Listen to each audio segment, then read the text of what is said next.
Welcome back to our van build, our motorhome conversion in a Sprinter long wheelbase 2014 model. I'd like to show you what I've been doing over the last few days since my last video. We've pretty much finished the insulation, and I'm just starting on putting in the Reflectix vapour barrier. Let me explain what we've done. Obviously the floor has all been done with 50mm Recticel, which is pretty much the same as Cellotex and Kingspan. We've sealed it all up. We've put 50mm Recticel sheets in the large panelled areas of the van on both the left and the right.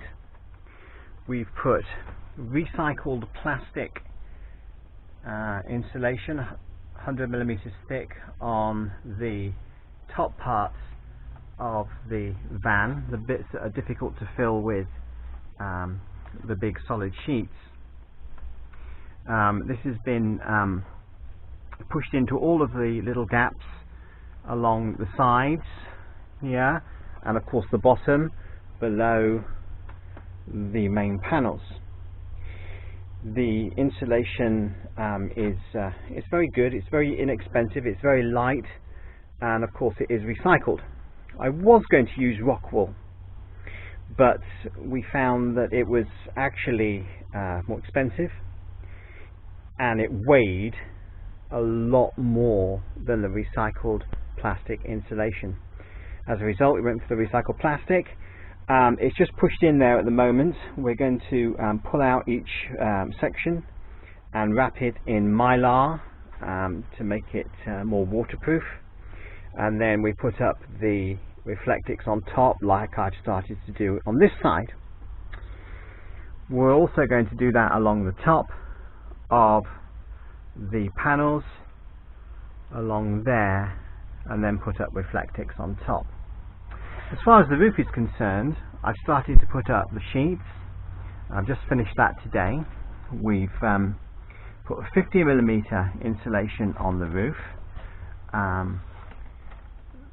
fixed it up with stick pins and glue in certain areas, and that's all for the entire length of the van. We've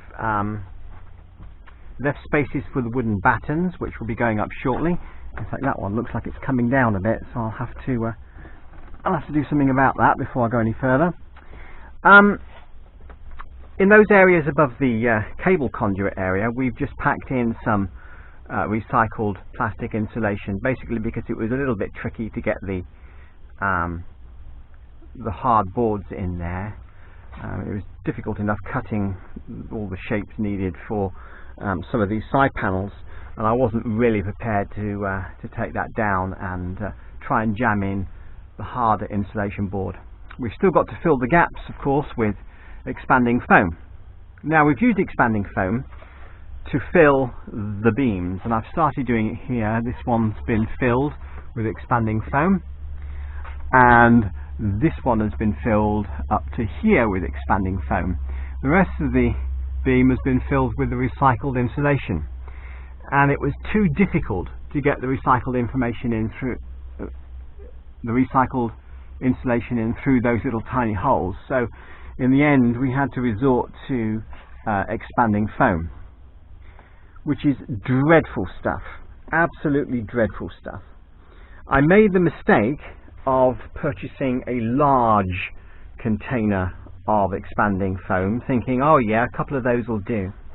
But unfortunately, that's false economy.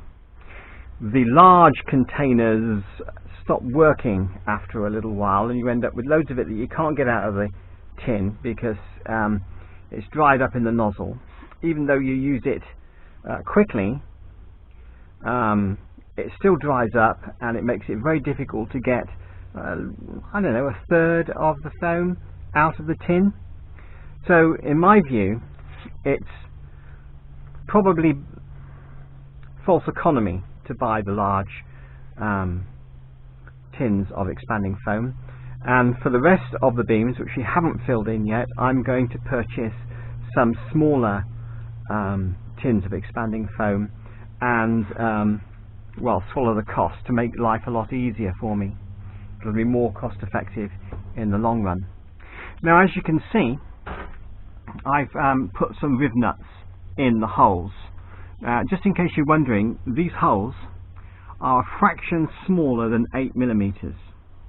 So I had to open them up just a little bit with a drill in order to put an M6 riv nut in the holes. And what I'm going to be doing is mounting the wooden batten along here, and I'm going to be screwing it to these riv nut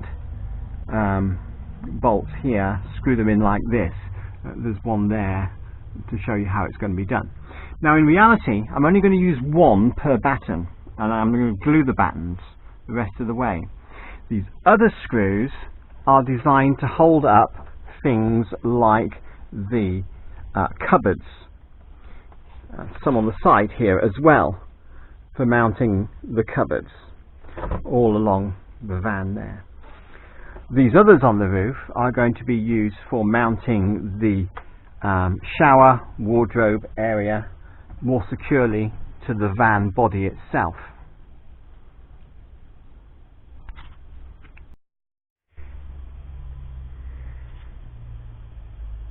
As you can see, we've got to fill these side panels with Kingspan, and what I've done is I've made a template out of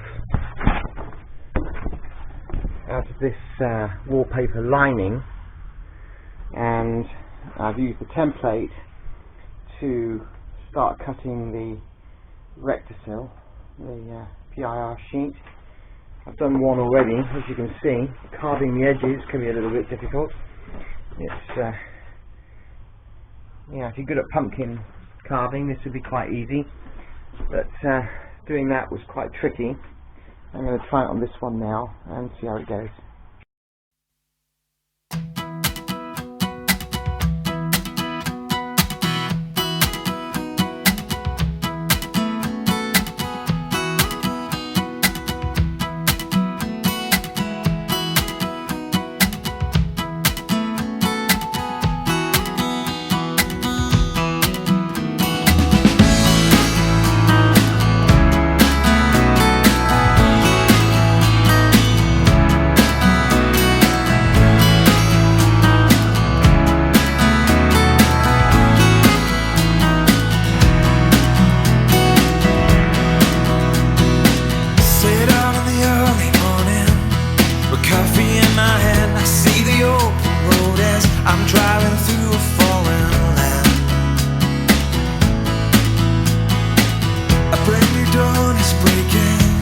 The sky wanting red across the wide horizon.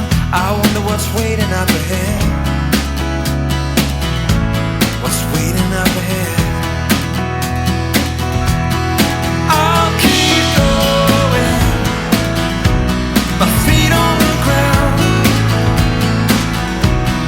Wheels keep turning till the sun goes down.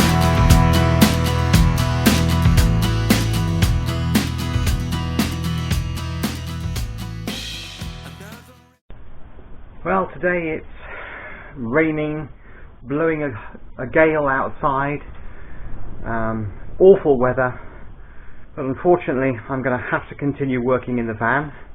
I'm using these temporary LED lights that I've hooked up to a battery that's in the box down there. Gives me some light to work in the van, at least until it starts to get damp in here. With the rain outside,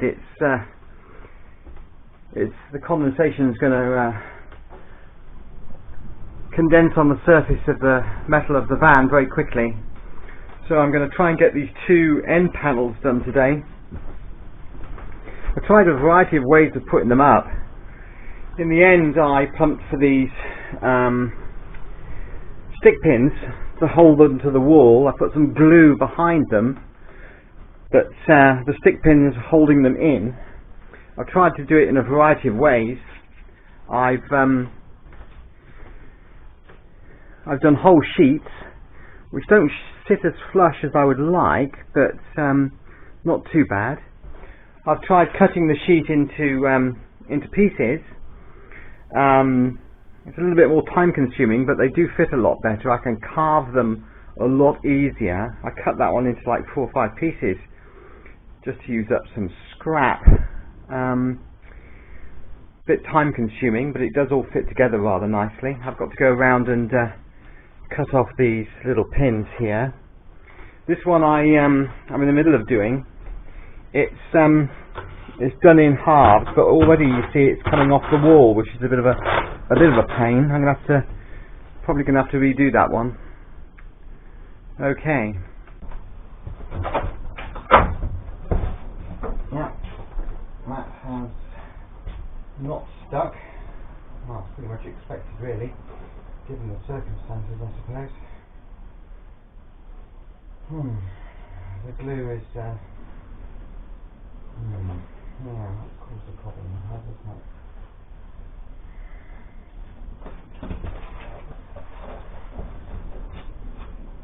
It doesn't stick to these points here.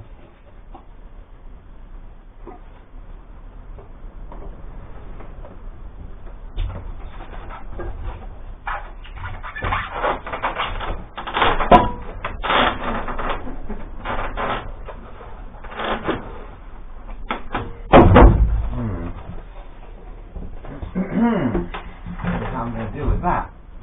The glue's gone off, but it hasn't. Oh, glue is rubbish. This should have gone off by now, shouldn't it?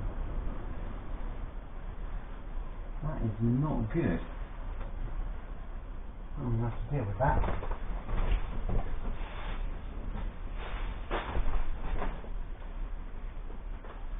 Okay,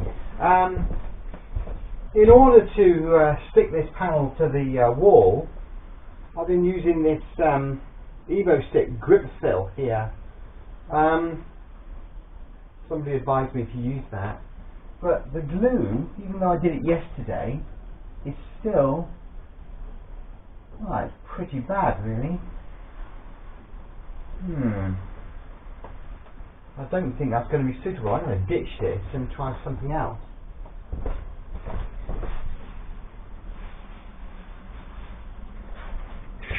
So, don't use this this grip fill for this particular job. It's no good whatsoever.